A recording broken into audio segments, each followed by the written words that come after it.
काम करता है। टाइम के बेसिस का मतलब है कि आपको किसी दिन पे या किसी साल में या किसी मंथ में या किसी वीक में, राइट, इस तरह से आपको कोई डिस्ट्रीब्यूशन निकालना हो या उसकी प्रोबेबिलिटीज निकालनी हो, है ना, जिसमें कि टाइम भी डिफाइन होना चाहिए, राइट। तो वो चीज़ आप पॉइसन डिस्ट्रीब्यूशन के साथ में करते हैं।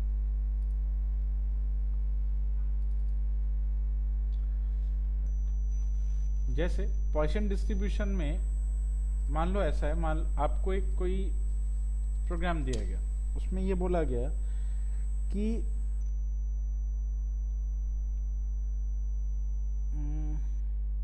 आप कोई प्रोडक्ट सेल करते हैं, है ना, और एक दिन के अंदर आप एवरेज 3 प्रोडक्ट सेल करते हैं।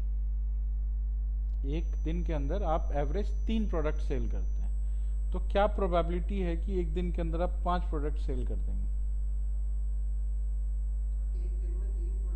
एक दिन में एक दिन में एवरेज प्रोडक्ट जो आप सेल करते हैं वो 3 है, ठीक है। तो क्या प्रोबेबिलिटी है कि आप एक दिन में 5 प्रोडक्ट सेल कर देंगे?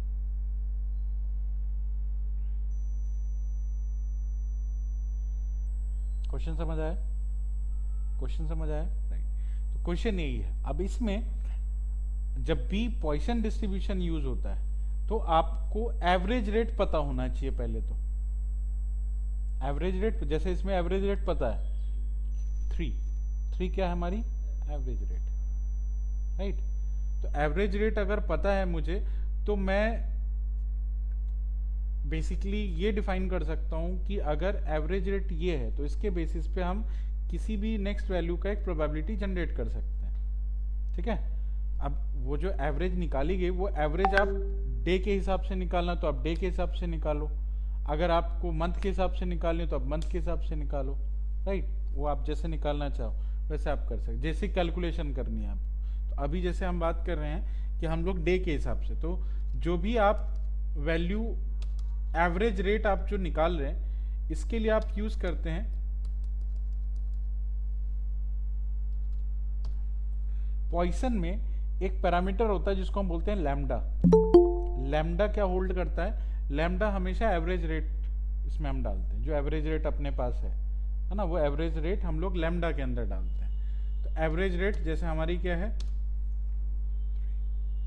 ठीक है, और जिस वैल्यू के अकॉर्डिंग हमें प्रोबेबिलिटी चाहिए, ठीक है, उसको हम डालते हैं के में। तो के एंड लैम्डा, ये 2 पैरामीटर हम लोग जनरली यूज करते हैं।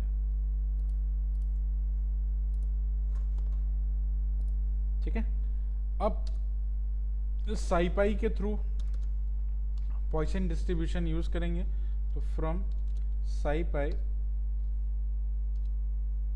डॉट स्टैट्स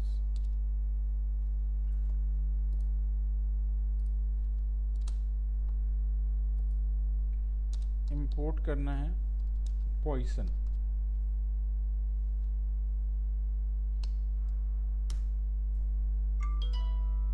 ठीक है, इंपोर्ट करना है पॉइसन। और पॉइसन में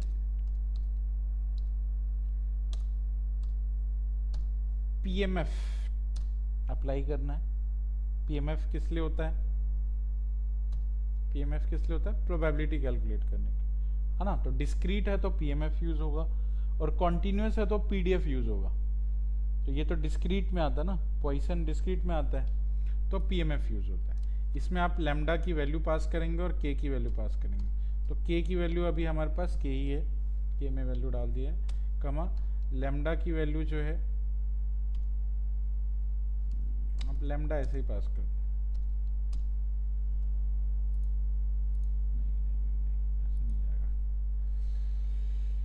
लैम्डा इसका पैरामीटर देखना पड़ेगा, POI पॉइसन साइपाई,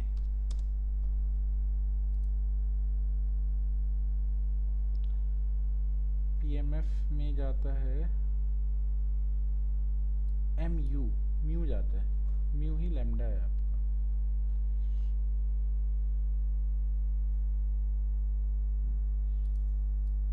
MU, म्यू की वैल्यू आप यहाँ पे डालते हैं लैम्डा, ठीक है। और इससे जो आपको प्रोबेबिलिटी मिलेगी वो प्रोबेबिलिटी होगी आपकी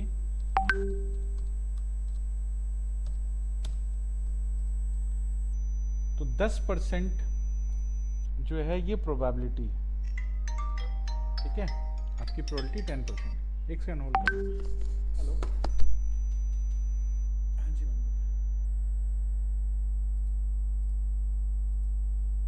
बताइए बताइए।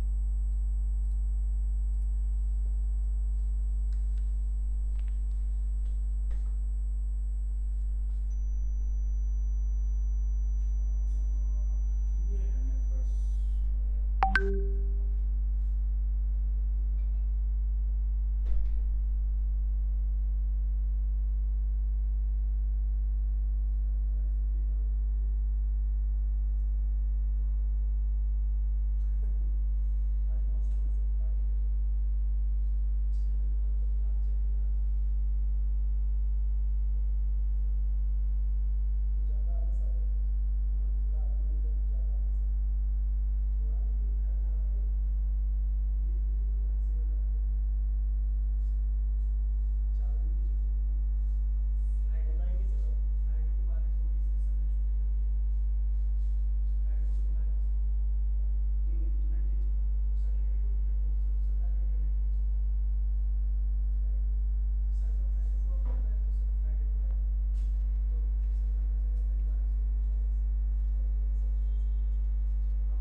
नहीं, थर्सडे तो हुई थी क्लास।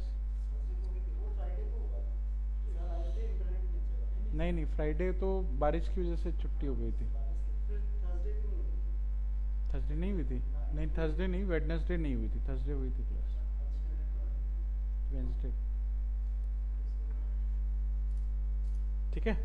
तो पॉइजन डिस्ट्रीब्यूशन में आपके पास एक रेट होना चाहिए पहले तो, और दूसरा जिस वैल्यू पे आपको जो है वो निकालना है प्रोबेबिलिटी, वो होना चाहिए आपको, ठीक है। अच्छा, आपको पूरा डिस्ट्रीब्यूशन, अगर रैंडम डिस्ट्रीब्यूशन जैसे इस तरह, इसमें रैंडम डिस्ट्रीब्यूशन का हमने डेटा निकाला था, है ना, इवेंट के बेसिस पे, वैसे ही अगर आपको यहाँ पे भी रैंडम डिस्ट्रीब्यूशन चाहिए तो वो भी आप यहाँ पे मतलब डेटा बना सकते हैं। डेटा बनाने के लिए आप यूज करते हैं पॉइसन डॉट RVS, है ना, रैंडम वेरिएबल आप इस तरह से जनरेट कर सकते हैं। RVS के अंदर आप यहाँ पे भी एक म्यू की वैल्यू देंगे, मतलब एवरेज रेट आपको यहाँ पे देना ही होता है, तो आपने दे दिया लैम्डा, ठीक है, RVS के अंदर। और दूसरा आपको यहाँ पे देना होगा साइज, तो आपने यहाँ पे साइज दे दिया 100, ठीक है। तो 100 वैल्यूज का इस तरह से आपको, राइट, ये 100 वैल्यूज का डिस्ट्रीब्यूशन आपको मिल गया, ठीक है, पॉइसन के अकॉर्डिंग। इसको प्लॉट करना है तो आप इसको प्लॉट कर सकते हैं। ये रहा आपका data, random data according to Poisson distribution, और इसको आपको प्लॉट करना है तो आप मैटप्लॉटलिब का यूज करके इसको प्लॉट कर लीजिए।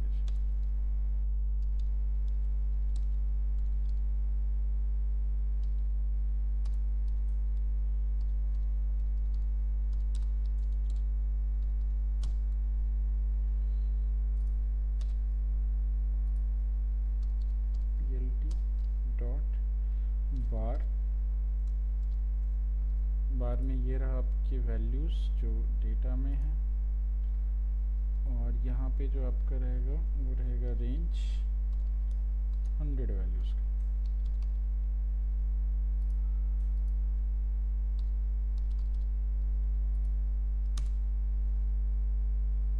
ठीक है। तो 100 वैल्यूज का ये आपको पॉइसन डिस्ट्रीब्यूशन का आपको ये वैल्यू मिलेगा, जिसमें आपकी यहाँ पे जो है 3 आपकी जो है वो एवरेज रेट है,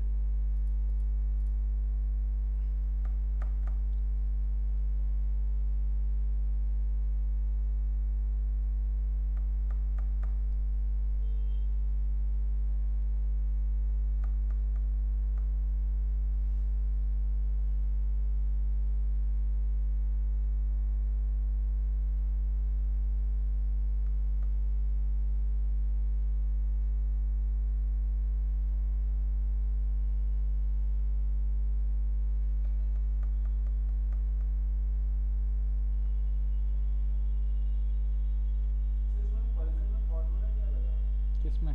जिसमें एवरेज हमारा अगर 3 सेल थी पर डे 3 सेल्स थी, हम्म, तो ये फिफ्थ की क्या पॉसिबिलिटी है? हाँ, 1 दिन में 5 प्रोडक्ट सेल करने की क्या प्रोबेबिलिटी है? मैंने ये कैसे निकला? इसके लिए फॉर्मूला है भाई, ये फार्मूला यूज़ होता है पॉइसन का ना, फार्मूला कैसे निकलेगा ये फार्मूला यूज़ होता है। हर एक डिस्ट्रीब्यूशन का फॉर्मूला होता है, ठीक है, जितने भी डिस्ट्रीब्यूशन हम यूज़ करते हैं हर एक डिस्ट्रीब्यूशन का फॉर्मूला है। ये फॉर्मूला यूज़ होता है पॉइसन में। जो प्रोबेबिलिटी मास फंक्शन है ना, मास फंक्शन का मतलब फॉर्मूला ही है, उसके अंदर फॉर्मूला होते हैं हर एक डिस्ट्रीब्यूशन के, ठीक है।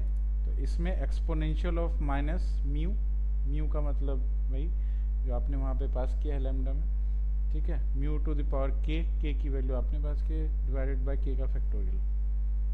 ये फॉर्मूले पे आपको मिलता है आपका आउटपुट प्रोबेबिलिटी। समझ आई?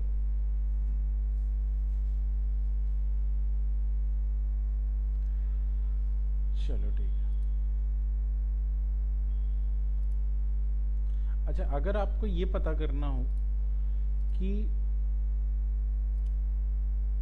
मुझे ऐसी प्रोबेबिलिटी चाहिए, अभी तो ये सिर्फ 5 की प्रोबेबिलिटी निकाल के दे रहा है कि 5 प्रोडक्ट जो है ना, वो 5 प्रोडक्ट के सेल करने की क्या हमारी प्रोबेबिलिटी है।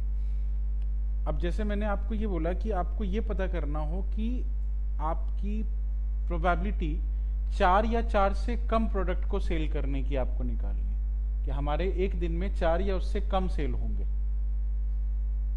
इसकी क्या प्रोबेबिलिटी है। अब इसमें दो चीजें हैं, यहाँ हम एग्जैक्ट वैल्यू पे बात नहीं कर रहे हैं कि 4 की सिर्फ बात नहीं कर रहे, 4 से कम वैल्यू पे भी प्रोबेबिलिटी चेक करनी है। आप यहाँ पे देखोगे जब ये डिस्ट्रीब्यूशन बनाता है तो डिस्ट्रीब्यूशन में सारी चीजें होती हैं। आप जब आपका जो डिस्ट्रीब्यूशन बनता है तो डिस्ट्रीब्यूशन में आप जब प्रिंट कराते हो यहाँ पे,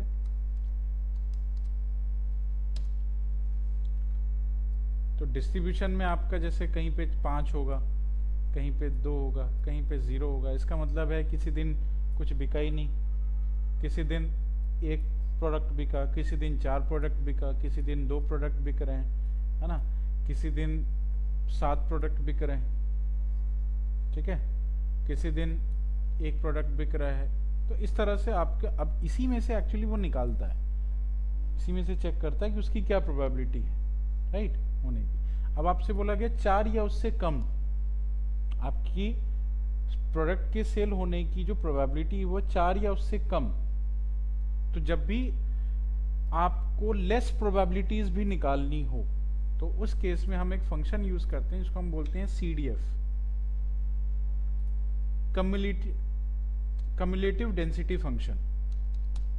मास फंक्शन एक एग्जैक्ट वैल्यू को चेक करने का, उसकी प्रोबेबिलिटी निकालने का, और CDF जो होता है वो कम्युलेटिव होता है। कम्युलेटिव का मतलब कि आप पीछे की वैल्यूज को ऐड करते हुए पूरा जो है, जैसे 4 बोला गया तो 1 को भी चेक करेगा, 0 को भी चेक करेगा, 2 को भी चेक करेगा, 3 को भी चेक करेगा, 4 को भी चेक करेगा, है ना, और इन सब की कम्युलेटिव प्रोबेबिलिटी बताएगा। ठीक है, बात समझ आई? CDF से हम वही चीज पास कर देते हैं जो आपने यहाँ पे दिया, लेकिन इसमें k की वैल्यू 4 कर देते हैं, क्योंकि मुझे 4 और 4 से कम की प्रोबेबिलिटी देखनी है। लैम्डा वही है क्योंकि जो आपका मीन रेट था वो सेम है। तो अब इसकी प्रोबेबिलिटी है 81% की, ठीक है, जिसमें 0 की भी प्रोबेबिलिटी इंक्लूडेड है, 1 की भी है, 2 की भी है, 3 भी है, 4 भी है। ठीक है, बात समझ आई? तो आप यूज करते हैं यहाँ पे CDF, कम्युलेटिव डेंसिटी फंक्शन। और अगर आपको किसी एक सिंगल वैल्यू के अकॉर्डिंग हमें प्रोबेबिलिटी चाहिए तो हम लोग PMF यूज करते हैं, प्रोबेबिलिटी मास फंक्शन। ठीक है,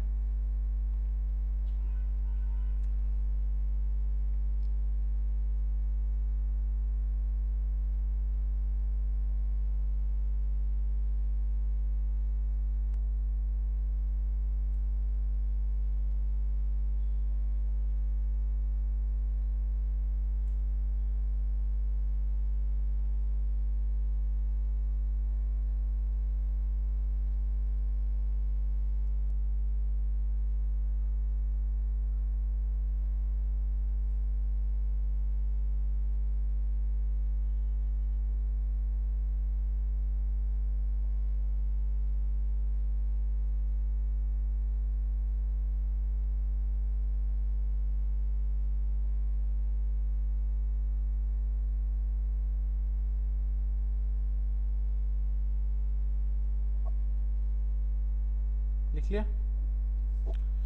चलो ठीक है, तो ये हो गया आपके डिस्क्रीट के जितने भी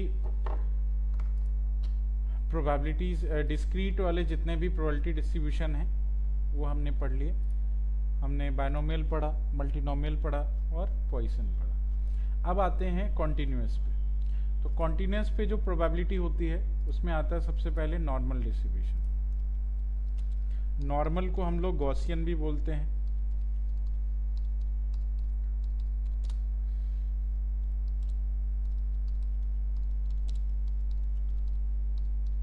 नॉर्मल और गॉसियन डिस्ट्रीब्यूशन। अब जनरली जब भी नॉर्मल डिस्ट्रीब्यूशन की बात आती है तो बेसिकली आपका डेटा एक नॉर्मल फॉर्मेट में अब चूंकि ये नंबर पे बेस्ड है, काउंटिंग पे तो बेस्ड ही नहीं है ना, ये तो नंबर पे बेस्ड है। तो नंबर पे बेस्ड है, इसका मतलब ये है कि आपका जो डेटा होगा उस डेटा का मीन और स्टैंडर्ड डेविएशन, ये दो चीज़ों के बेसिस पे आपकी ये प्रोबेबिलिटी कैलकुलेशन होगी।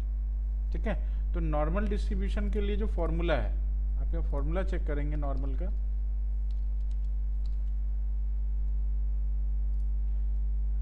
तो ये फॉर्मूला होता है ये 1 divided by sigma square root of 2 pi e to the power minus x minus mu divided का whole square divided by 2 sigma square. Sigma का मतलब यहाँ पे है स्टैंडर्ड डेविएशन, सिग्मा का मतलब है स्टैंडर्ड डेविएशन, सिग्मा स्क्वायर का मतलब है वेरिएंस, सिग्मा स्क्वायर क्योंकि स्टैंडर्ड डेविएशन जो होता है वो वेरिएंस का स्क्वायर रूट होता है ना। तो अगर स्टैंडर्ड डेविएशन का स्क्वायर कर दिया जाए तो वो वेरिएंस बन जाता है। ठीक है, तो ये हो गया वेरिएंस। और म्यू का मतलब है यहाँ पे मीन, है ना। बाकी चीज़ें सब एक्स का मतलब जिस वैल्यू के लिए आप निकालना चाहते हैं प्रोबेबिलिटी वो है एक्स। तो इस फॉर्मूले के बेसिस पे आपको मिलता है आपका। ठीक है, तो जब भी नॉर्मल डिस्ट्रीब्यूशन हम यूज करेंगे तो हमारे पास दो पैरामीटर पता होने चाहिए हमें, एक तो मीन और एक स्टैंडर्ड डेविएशन। ठीक है, ये दो चीजें हमें पता होनी चाहिए। तो अगर हमें मान लो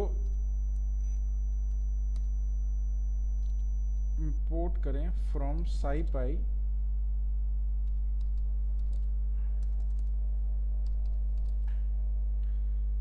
dot stat import norm, norm का मतलब नॉर्मल डिस्ट्रीब्यूशन। अगर आप नॉर्मल डिस्ट्रीब्यूशन का डिस्ट्रीब्यूशन वैल्यू या रैंडम वैल्यू निकालेंगे RVS,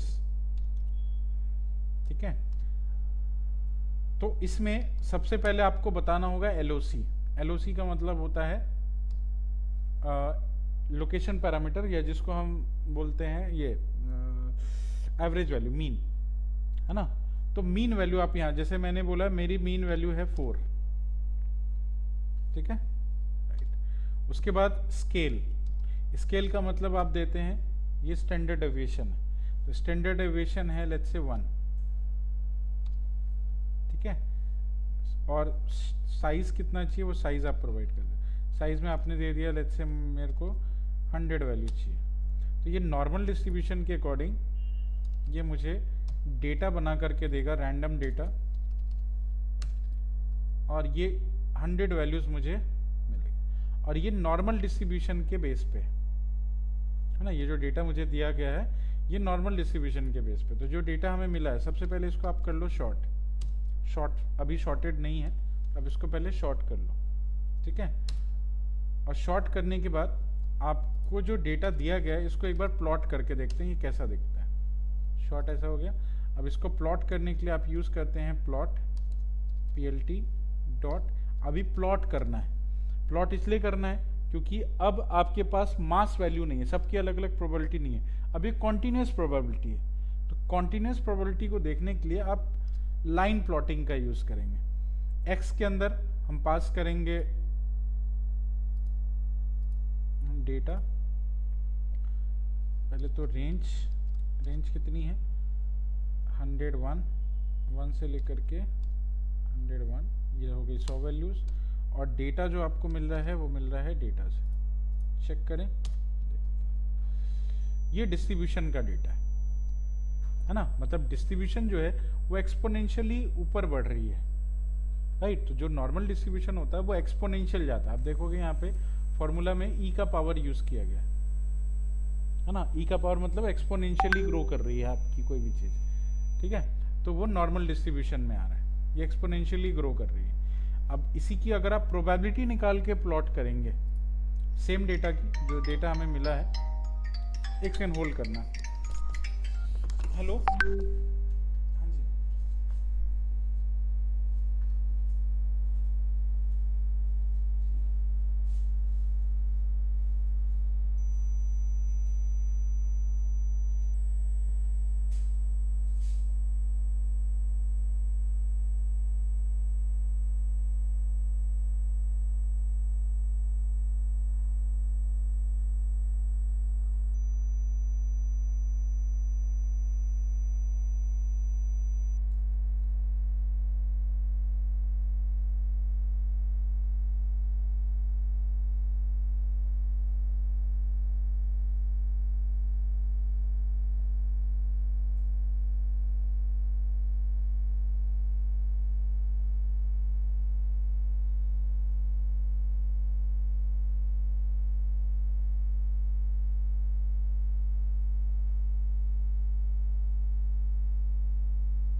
ठीक है। अब इसकी प्रोबेबिलिटी पहले हम लोग निकालते हैं। इसकी प्रोबेबिलिटी निकालने के लिए सबसे पहले हम लोग यूज करेंगे यहाँ पे नॉर्म डॉट PDF। अब यहाँ पे मास फंक्शन यूज नहीं होता, किसी भी कॉन्टिन्यूस डिस्ट्रीब्यूशन में हमेशा प्रोबेबिलिटी निकलती है डेंसिटी फंक्शन से, है ना। यहाँ पे मास फंक्शन यूज नहीं करते, यहाँ पे डेंसिटी फंक्शन यूज करते हैं। तो PDF निकला, PDF होगा, PMF होगा, सॉरी CMF होगा, राइट, कम्युलेटिव डेंसिटी, CDF होगा, सॉरी। जैसे यहाँ पे हम लोग यूज कर रहे थे PDF और CDF, ठीक है, PMF और CDF। यहाँ पे यूज होता है PDF probability density function, CDF cumulative density function, ठीक है।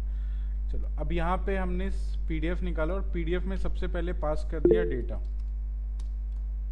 ठीक है। दूसरा LOC और स्केल जैसा है वैसा ही डालेंगे और इससे हमें मिल जाएगी इसकी प्रोबेबिलिटी। जितनी वैल्यूज है सबकी प्रोबेबिलिटी आपको मिल गई।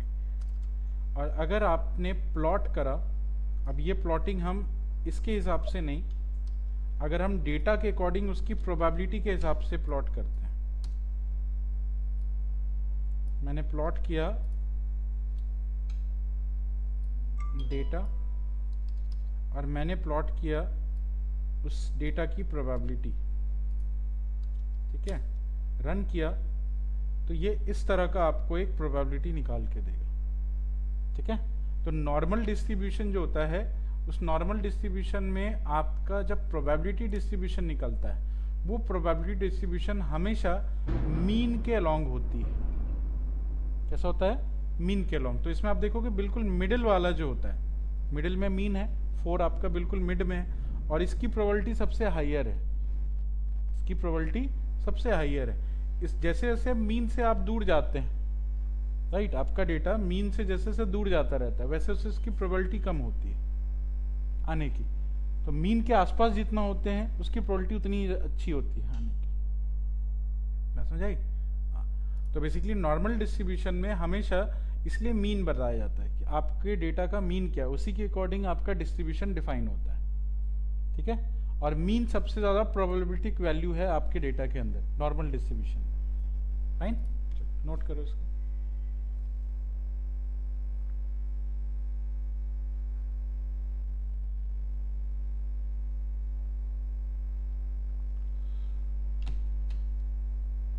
आप कहीं भी नॉर्मल डिस्ट्रीब्यूशन का प्लॉटिंग देखेंगे,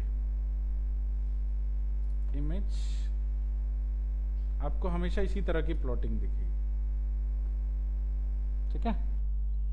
यहाँ की प्रोबेबिलिटी जो मीन है, मीन की प्रोबेबिलिटी सबसे ज़्यादा होती है, ठीक है। मीन से जैसे आप कम होते जाते हैं वैसे वैसे प्रोबेबिलिटी धीरे धीरे कम होती रहती है, ठीक।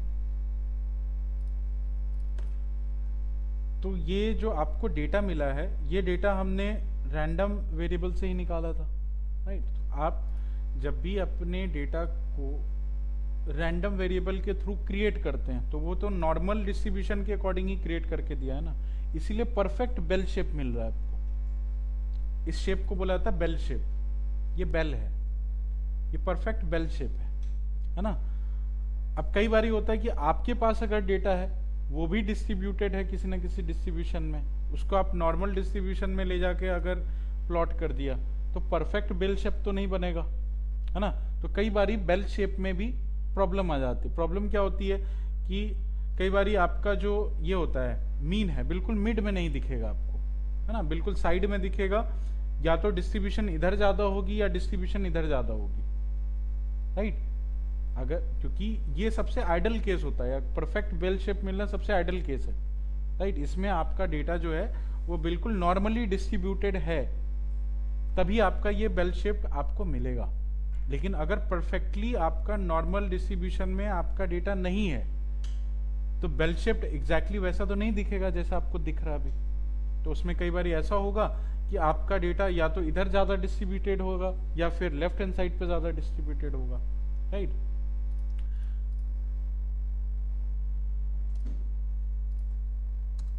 तो इसी में एक कॉन्सेप्ट आता है जिसको हम बोलते हैं डिस्ट्रीब्यूशन, जब आप नॉर्मल डिस्ट्रीब्यूशन में खास करके जब काम कर रहे हैं, ठीक है, तो उसमें एक कॉन्सेप्ट आता है जिसको हम बोलेंगे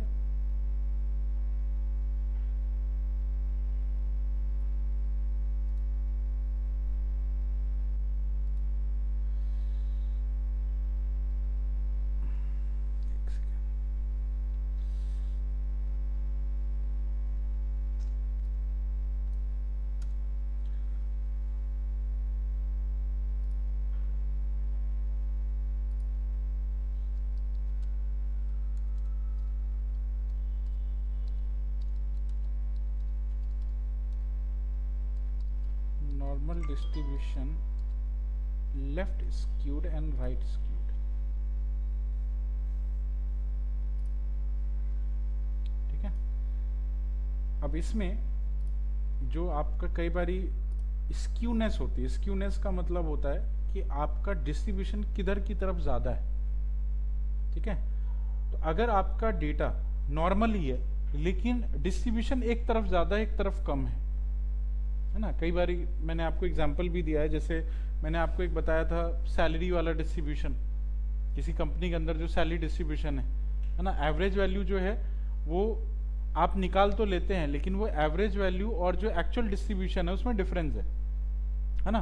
उसमें कई बारी डिस्ट्रीब्यूशन लोअर साइड पे ज्यादा हो गई, कई बारी हायर साइड पे ज्यादा हो गई, राइट। बिल्कुल मिड में नहीं है, बिल्कुल मिड पे है। अगर आपने अपने सैलरी को प्लॉट करके देखा या उसकी प्रोबेबिलिटी को प्लॉट करके देखा तो अगर बिल्कुल बेल शेप्ड है मतलब आपका डेटा पूरी तरह से नॉर्मली डिस्ट्रीब्यूटेड है, ठीक है, उसका मीन भी एग्जैक्टली सही है, राइट, सेंटर में है और उसका स्टैंडर्ड डेविएशन भी बिल्कुल परफेक्ट है। लेकिन आपने ये बोला कि नहीं, मेरा जो डेटा जब हम प्लॉट करते हैं तो एक तरफ डिस्ट्रीब्यूशन भाग जा रही है, एक तरफ जो है पीछे की तरफ जा रही है, बिल्कुल मिड में आपका वो मीन नहीं आ रहा, इसका मतलब वो परफेक्टली डिस्ट्रीब्यूटेड नहीं है। तो ये चीजें आप यहाँ पे इसको बोलते हैं स्क्यूनेस। स्क्यूनेस का मतलब होता है अगर इधर ज्यादा है आपका, मान लो मीन यहाँ पे रह गया और इधर की तरफ डिस्ट्रीब्यूशन चली गई, ठीक है, ये है लेफ्ट स्क्यूड, और यहाँ मीन आपका यहाँ है और इधर की तरफ आपका ये चला गया तो ये हो गया आपका राइट स्क्यूड। तो स्क्यूनेस आपके डिस्ट्रीब्यूशन के प्रॉब्लम को दिखाता है कि आपका डिस्ट्रीब्यूशन किधर की तरफ ज्यादा प्रॉब्लमेटिक है, ठीक है। जीरो स्क्यूनेस का मतलब होता है कि बिल्कुल आपका डेटा परफेक्ट है। ठीक है। और राइट और लेफ्ट जो है, अच्छा इसमें भी मीन मीडियन मोड का कॉन्सेप्ट होता है कि अगर आपका मीडियन मोड, तो जनरली हम लोग निकालते नहीं है, हम मीडियन की सिर्फ बात करते हैं। अगर आपकी मीन जो है और आपका जो मीडियन है अगर वो सेम प्लेस पे है, अगर आपका मीडियन और मीन दोनों सेम प्लेस पे है, मतलब वो परफेक्टली जो है नॉर्मल डिस्ट्रीब्यूटेड है, ठीक है। जैसे अभी हम जो डेटा यूज कर रहे हैं, इसका अगर मैं मीडियन निकालूं, इसका अगर मैं मीडियन निकालूं, डेटा का मीन तो 4 है, ठीक है। और इसी में मैंने प्रिंट कर दिया डेटा का मीडियन np डॉट मीडियन।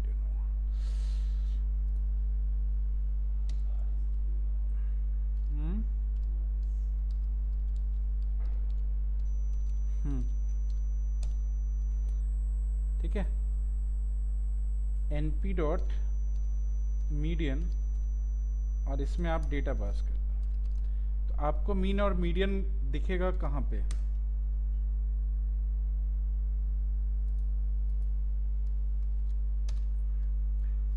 तो ऑलमोस्ट सेम प्लेस पे, चेक करो 4 पॉइंट और मीडियन, मतलब एक ही जगह पे ऑलमोस्ट प्लेस्ड है दोनों, है ना।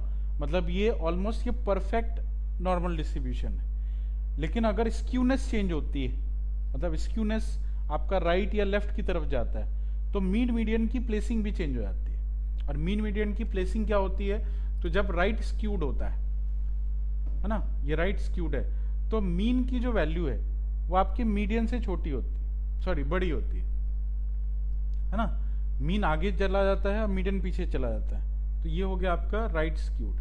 और जब आप लेफ्ट स्क्यूड होता है, तो मीडियन की वैल्यू बड़ी मिलेगी आपको, मीन की वैल्यू छोटी मिलेगी आपको, ठीक है। ये चेक करने का तरीका है कि आपका लेफ्ट और राइट किधर की तरफ स्क्यू हो रहा है, तो मीन मीडियन निकाल करके आप टेस्ट कर सकते हैं, ठीक है। तो परफेक्ट नॉर्मल डिस्ट्रीब्यूशन हमेशा सेम प्लेस पे आपको मीडियन को रखता है, समझ आया। तो ये डिस्ट्रीब्यूशन की प्रॉब्लम। अब इसमें एक और प्रॉब्लम होती है, एक तो स्क्यूनेस की प्रॉब्लम होती है, और एक दूसरा होता है कुटोसिस।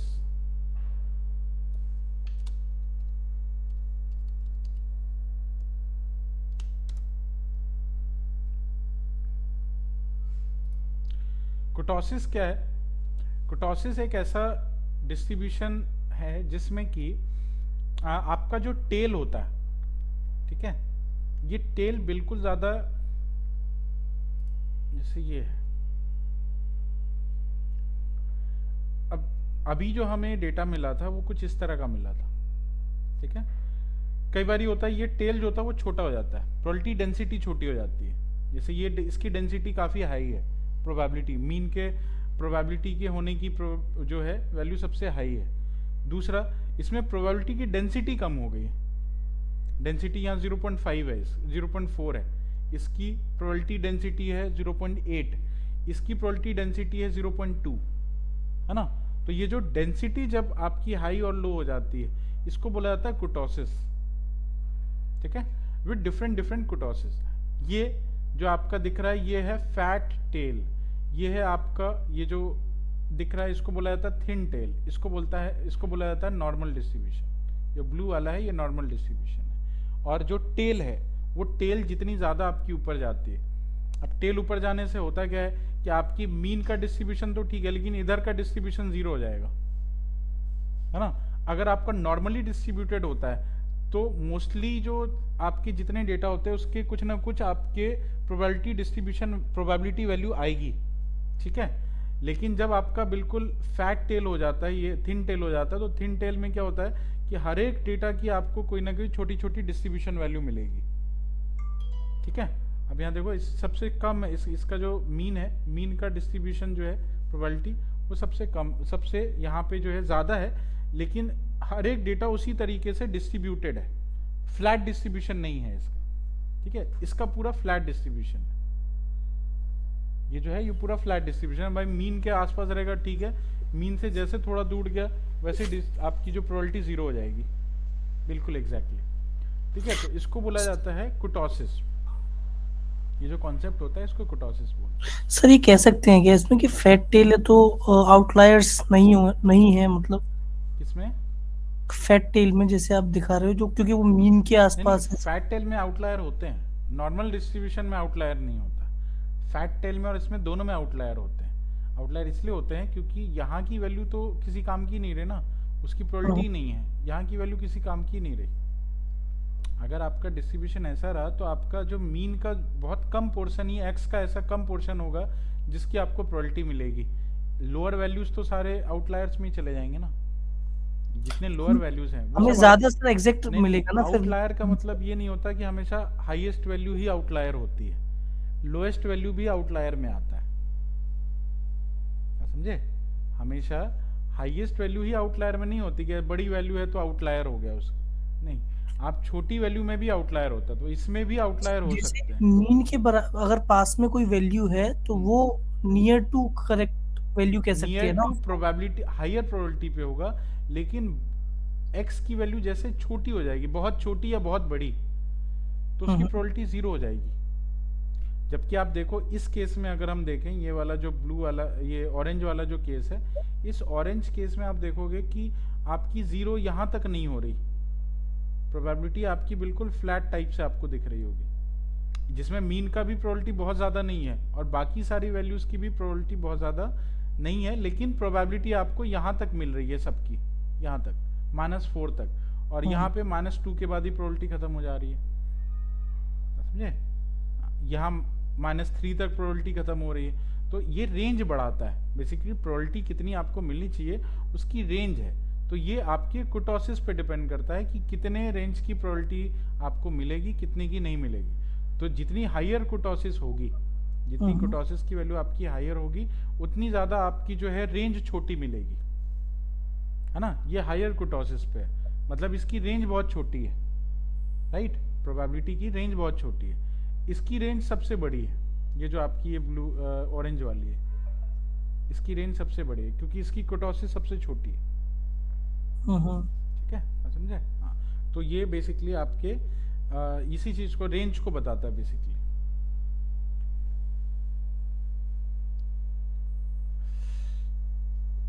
ठीक है,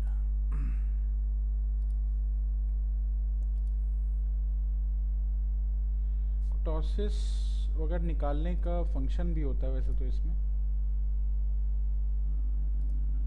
ठीक है, इसमें जैसे नॉर्मल है,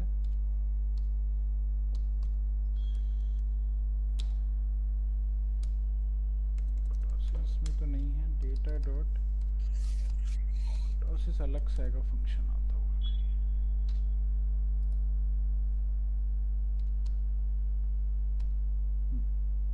अलग से फंक्शन आता है, ठीक है, कुटोसिस के नाम से अलग से फंक्शन आता है। इसमें आप डेटा पास कीजिए, अरे data for which the kurtosis is calculated. तो अभी जो हमने डेटा यूज़ किया था उसका कुटोसिस अगर आपको चेक करना है तो आप कुटोसिस के अंदर अपना डेटा पास कर दो, ये आपको कुटोसिस प्रिंट करके दे देगा। इसकी कुटोसिस वैल्यू है 0.20,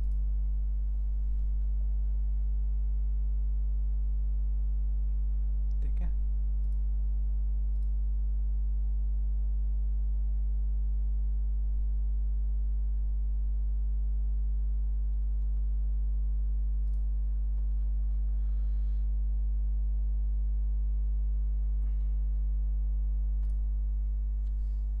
ठीक, चलिए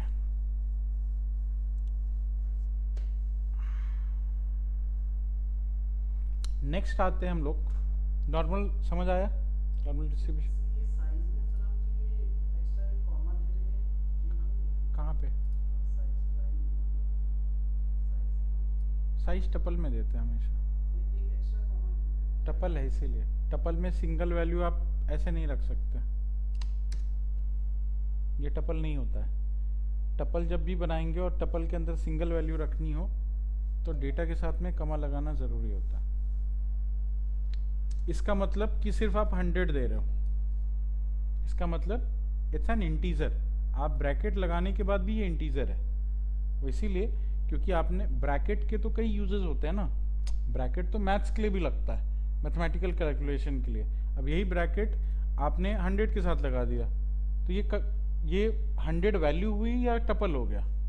ये 100 वैल्यू है ना। आप तो यहाँ मल्टीप्लाई बाय 2 कर दिया तो टपल कैसे होगा? तो वैल्यू हुई ना। अगर टपल बनाना है तो ब्रैकेट के अंदर एक कमा रखना पड़ेगा, है ना। ये कमा बताता है कि ये एक टपल वैल्यू है। चलिए अब आते हैं नेक्स्ट डिस्ट्रीब्यूशन पे जिसका नाम है यूनिफॉर्म। यूनिफॉर्म डिस्ट्रीब्यूशन एक ऐसा डिस्ट्रीब्यूशन होता है जिसके अंदर जितने भी डेटा होते हैं सबके आने की प्रोबेबिलिटी सेम होती है। मतलब उसमें कोई ऐसा नहीं कि मीन के अकॉर्डिंग आपका ये डिस्ट्रीब्यूशन चेंज हो जाएगा, है ना। मीन के अलॉन्ग काम नहीं करता। उसमें जितनी वैल्यूज होंगी सबकी डिस्ट्रीब्यूशन, सबका जो प्रोबेबिलिटी है, हर एक वैल्यू की प्रोबेबिलिटी ऑलमोस्ट 1 है, सबके आने की प्रोबेबिलिटी सेम। ठीक है। जैसे मैंने बोला कि मान लो आप किसी क्लास में पढ़ते हैं, राइट, और उस क्लास में जितने भी स्टूडेंट हैं उनके पास होने की प्रोबेबिलिटी क्या है? तो सबकी प्रोबेबिलिटी पास होने की तो सेम ही होगी। अगर अच्छे स्टूडेंट होंगे तो सबकी प्रोबेबिलिटी सेम होगी। ठीक है। तो मतलब सबकी प्रोबेबिलिटी एक ही है, 1 के आसपास है, राइट। तो आपने इंपोर्ट किया यहाँ पे यूनिफॉर्म। यूनिफॉर्म के लिए आप यूनिफॉर्म यूज करते हैं, uniform.rvs। इसमें कोई मीन विन डालने की ज़रूरत नहीं है।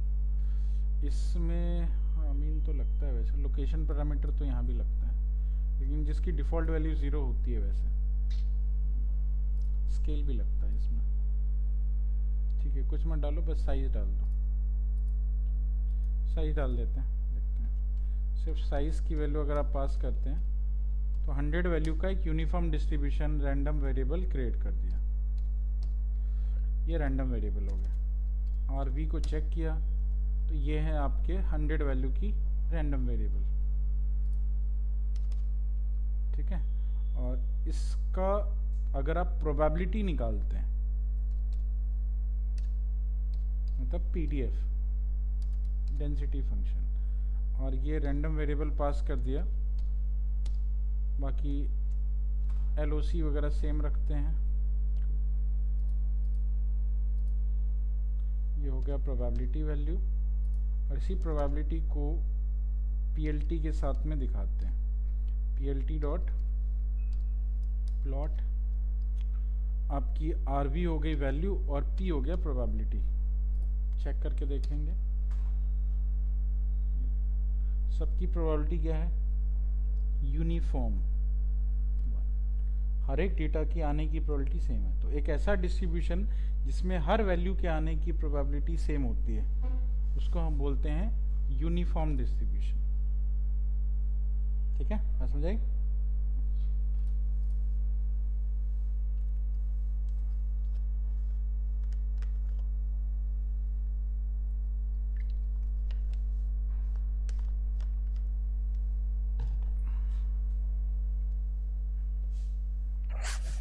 सर एक बार गॉसियन डिस्ट्रीब्यूशन की एप्लीकेशन बताएंगे, कैसे यूज करते हैं, कब यूज करते हैं?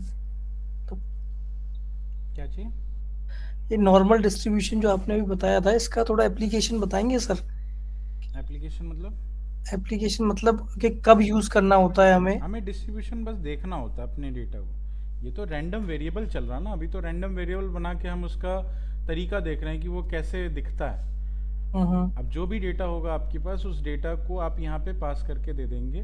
वो उसके अगर वो नॉर्मली डिस्ट्रीब्यूटेड होगा तो पहले उसकी प्रोबेबिलिटी आप प्लॉट करके देखेंगे। यहाँ पे डेटा रखेंगे, डेटा पीडीएफ से उसकी प्रोबेबिलिटी निकल जाएगी, हर एक वैल्यू की प्रोबेबिलिटी मिलेगी। उस प्रोबेबिलिटी को और उस डेटा को प्लॉट करके देखेंगे। अगर वो बेल शेप्ड एरिया बना रहा है, मतलब वो एक नॉर्मल डिस्ट्रीब्यूशन, अगर बेल शेप नहीं बना रहा है तो डिस्ट्रीब्यूशन आपको दिखेगा कि लेफ्ट पे स्क्यूड है या राइट पे स्क्यूड है।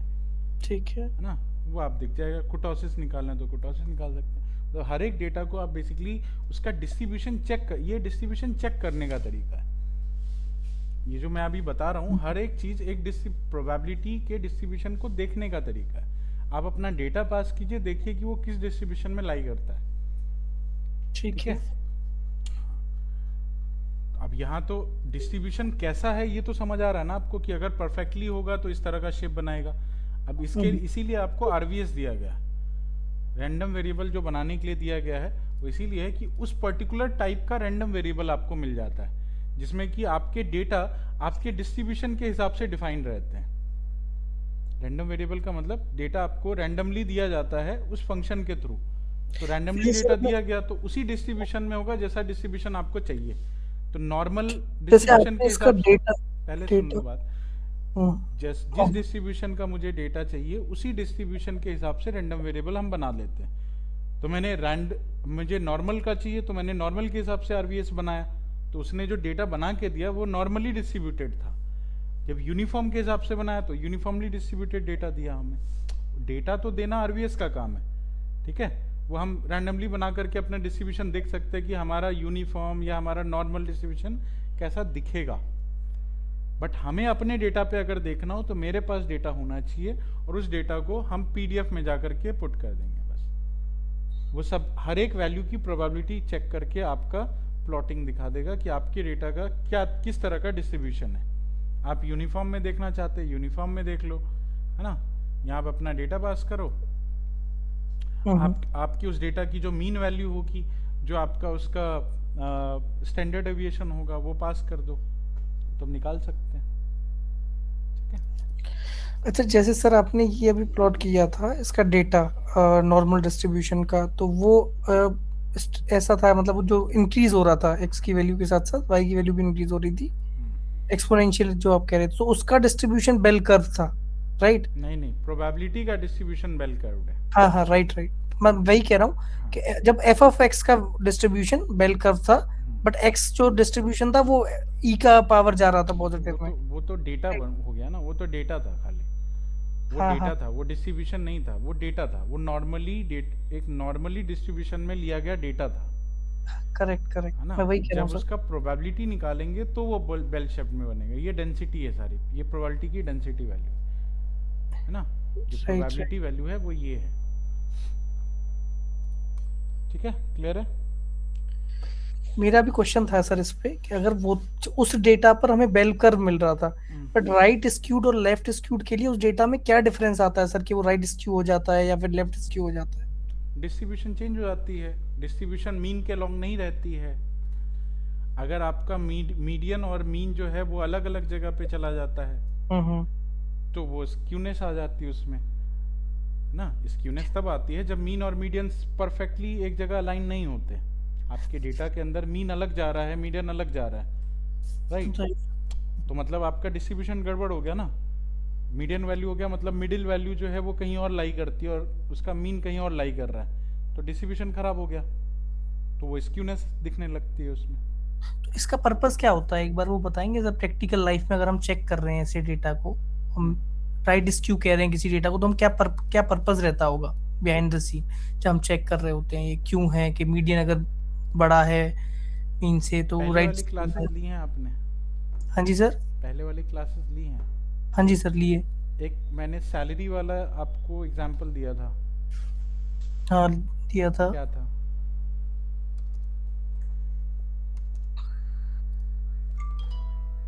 सैलरी वाला एक एग्जांपल बताया था जब हमने उसको डिस्ट्रीब्यूशन समझाया था, क्वांटाइल समझाया था। हाँ, आपने समझाया था सर, वो मीडियन प्लस, मतलब वो आउटलायर्स में ही बताया था वो मीडियन का, कि हम्म। अगर कुछ प्लस करके हाँ, मतलब मीडियन प्लस 0.75 0.2 माइनस 0.25 करते हैं, माइनस वन पॉइंट। वो तो आउटलायर निकालने का तरीका हो गया। हाँ हाँ, अब किसी भी कंपनी के अंदर मान लो कोई सैलरी आपको डिस्ट्रीब्यूट की जाती है, तो हर सैलरी जो होती है, हाँ हाँ, सैलरी में ऐसा नहीं है कि भाई मान लो 100 लोग हैं तो 25 लोगों को 10,000 सैलरी मिली, बाकी 25 लोगों को 20,000 सैलरी मिल रही है, बाकी 25 लोगों को 30,000 सैलरी मिली, बाकी 25 लोगों को 40,000 सैलरी मिली। उसमें ऐसा भी तो हो सकता है कि 5 लोगों को 5 लाख की सैलरी मिल रही होगी, है ना। राइट।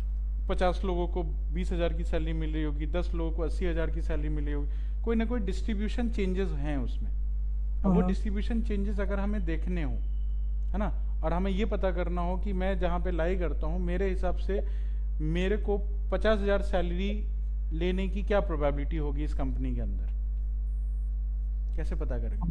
तो पहले तो उस डेटा का डिस्ट्रीब्यूशन चेक करेंगे कि ये जो कंपनी है मोस्टली कितना सैलरी हमें मतलब या एम्प्लॉयज़ को देती है। अगर डिस्ट्रीब्यूशन दिख जाए तो हमें ये पता चल जाएगा कि उसका डेटा का मीन कहाँ लाई करता है, मीडियन कहाँ लाई करता है ना? करेक्ट। और मैक्सिमम वो सैलरी कितनी देती है, उनका डिस्ट्रीब्यूशन रेशियो क्या है,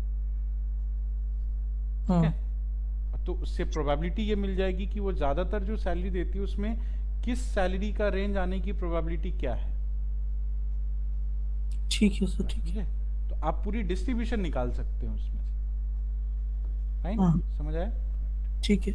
अच्छा ये सर, मैं चीज़ आप लास्ट। मैचेस वगैरह पे भी अप्लाई कर सकते हैं। जैसे मैच में रनिंग स्कोर आते हैं, हाँ। स्कोर्स जो होते हैं, तो उस स्कोर के ऊपर किसी भी जो टीम है वो टीम कोई भी स्कोरिंग अगर बनाती है तो वो हाँ। स्कोर बनाने की प्रोबेबिलिटी कितनी हो सकती है ना? जैसे राइट। इंडिया, तो इंडिया जब मैच खेलता है तो वो उसके जितने भी आज तक के स्कोर्स हैं या किसी पर्टिकुलर टीम के अगेंस्ट जो स्कोर्स हैं उनका अगर हमें डेटा मिल जाए तो उसका डिस्ट्रीब्यूशन हम देख सकते हैं।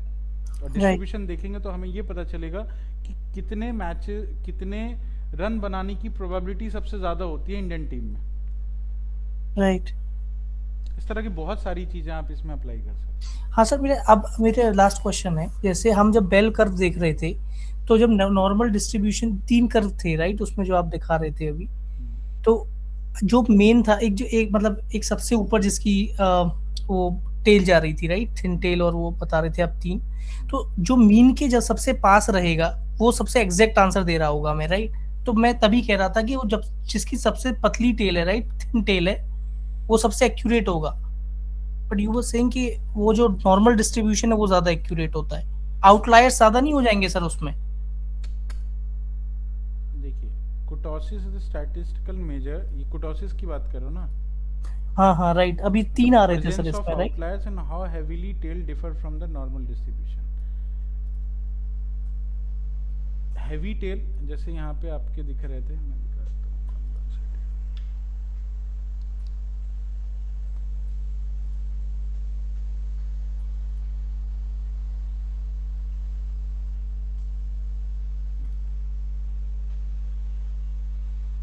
राइट सर, जो ये लेप्टो वाला है सर, लेप्टो इसमें फर्स्ट वाला। हैवी टेल होता है, हाइयर आउटलायर रिस्क होते हैं और शार्प पीक होता है, ठीक है? इसमें जो देखो क्या होता है कि मैंने आपको वही बताया, आउटलायर दोनों साइड से होते हैं। राइट। आउटलायर का मतलब ऐसा नहीं है कि खाली ऊपर ही आउटलायर होते हैं, हायर वैल्यू ही आउटलायर हो सकती है, लोअर वैल्यूज भी आउटलायर होती हैं, छोटी वैल्यूज भी आउटलायर होती है। जैसे मैंने बोला कि सैलरी डिस्ट्रीब्यूशन में कई सारे ऐसे लोग हैं जिनको 1,000 रुपए की सैलरी मिलती है, तो वो लोअर वैल्यूज के हिसाब से तो आउटलायर हुए ना, है ना?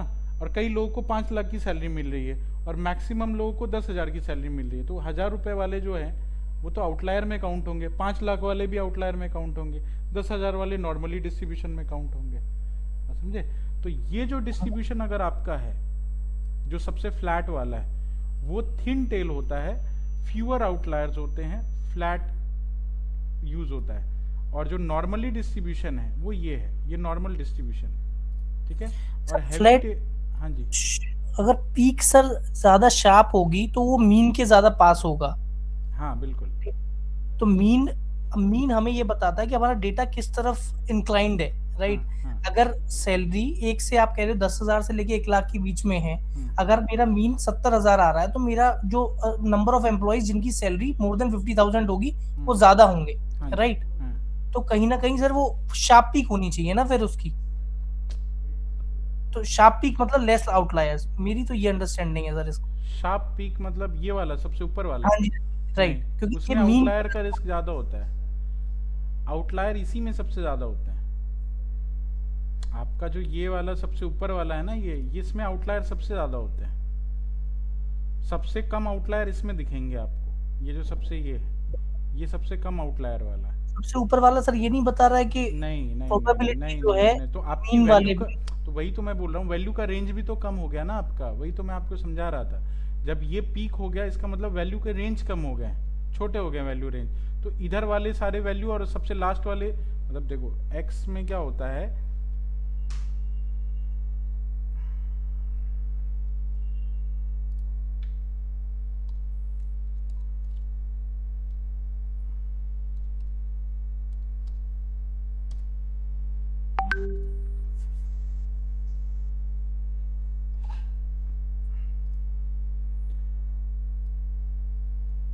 अगर आपके पास, अगर ये सबसे पीक है, ये मीन वैल्यू है आपकी, और यहाँ पे अगर आपका ये मीन लाई कर रहा है और ये ऑलमोस्ट 80% है, तो देखो क्या होता है, जब भी डिस्ट्रीब्यूशन बनती है तो डिस्ट्रीब्यूशन में हर एक की वैल्यू ऐड करने पे 1 मिलना चाहिए, मतलब सबकी प्रोबेबिलिटी ऐड करने पे आपको 1 मिलना चाहिए।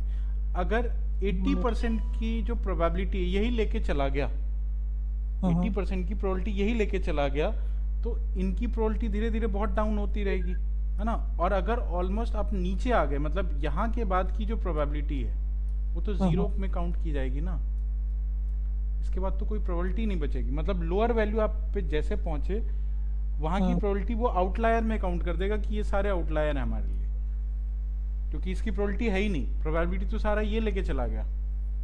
मैक्सिमम प्रोबेबिलिटी तो आपकी मीन की चली गई ना, मीन की प्रोबेबिलिटी अगर सबसे ज्यादा है, इनको सबको ऐड करने के बाद इनका टोटल प्रोबेबिलिटी 1 पे होना चाहिए था, राइट। बात समझे। तो सबका 1 होना चाहिए, तो आप तो लेस वैल्यू रेंज पे काम कर रहे हैं। अच्छा, अगर आपका ये पीक पे चला गया तो आपकी वैल्यू की रेंज ही छोटी हो गई, तो आप छोटी वैल्यू के साथ काम कर रहे हैं, छोटे डिस्ट्रीब्यूशन के साथ काम करने लगे, और छोटे डिस्ट्रीब्यूशन के साथ काम करने लगे तो बहुत बड़ा एरिया ऐसा होगा जिसकी प्रोबेबिलिटी 0 पे आ जाएगी, समझ आई? तो वो आउटलायर हो गए, आप कह रहे हो जो कि हाई प्रोबेबिलिटी देगा हमें। राइट। हायर प्रोबेबिलिटी तो मीन पे चला गया ना, मैक्सिमम तो यही ले रहा है, तो मतलब आपका डेटा उस तरह से डिस्ट्रीब्यूशन में है नहीं, आधी से ज्यादा वैल्यू आपकी 0 प्रोबेबिलिटी पे चली जाती है, इसलिए यहाँ पे आउटलायर ज्यादा काउंट किए जाते हैं। इस एरिया में अगर इस तरह का आपका डिस्ट्रीब्यूशन है, मतलब आउटलायर ज्यादा है आप पे, बात समझ आई? अगर फ्लैट डिस्ट्रीब्यूशन है, अगर ये डिस्ट्रीब्यूशन एरिया छोटा हो गया तो इसकी प्रोबेबिलिटी बाकियों की प्रोबेबिलिटी अब मिला करके भी 1 करेंगे तो फिर भी छोटी छोटी वैल्यू का भी कोई ना कोई प्रोबेबिलिटी वैल्यू होगा, राइट। बात समझे। तो इसमें आउटलायर के रिस्क कम है, नॉर्मल में मॉडरेट है। बट इसमें ये नहीं पता चल रहा सर पीक वाले में कि हमारा फेवरेबल आउटकम बीच वाला है, तो उससे कोई फर्क नहीं पड़ता है, हम डिस्ट्रीब्यूशन की बात कर रहे हैं, हम एक सिंगल वैल्यू की बात नहीं कर रहे। ऐसा नहीं कि पूरा डेटा जो है मीन पे ही काम करता है, आपके डेटा में सिर्फ क्या मीन ही होता है, आपके डेटा में तो सारे वैल्यूज होते हैं ना, तो सारे वैल्यू होते हैं तो सारे वैल्यूज हैं। आप मीन की प्रोबेबिलिटी खाली बढ़ा रहे हो, बाकी की प्रोबेबिलिटी पे ध्यान ही नहीं दे रहे हो, तो फिर तो डेटा आउटलायर पे ही जाएगा। सर अगर वैसे देखा जाए तो हम ये नहीं कह सकते कि ये जो पीक है ये एक आउटलायर है एक तरीके से, कि वो बहुत अलग ही जा रहा है। पीक आउटलायर नहीं होता, मीन आउटलायर कैसे हो जाएगा? मीन वैल्यू तो निकलती है, मीन वैल्यू आउटलायर नहीं होती। मीन आपके डेटा डिस्ट्रीब्यूशन का एक्सप्लेनेशन होता है, मतलब एक सेंट्रल वैल्यू होता है। मीन को आउटलायर कैसे पता? मीन तो बीच में लाई करती है, मीन आउटलायर कैसे हो जाएगा? ठीक है, ठीक है, समझे, मीन आउटलायर नहीं होता। ठीक है सर, ठीक है। ठीक है, चलो इसको कंटिन्यू करते हैं नेक्स्ट क्लास में।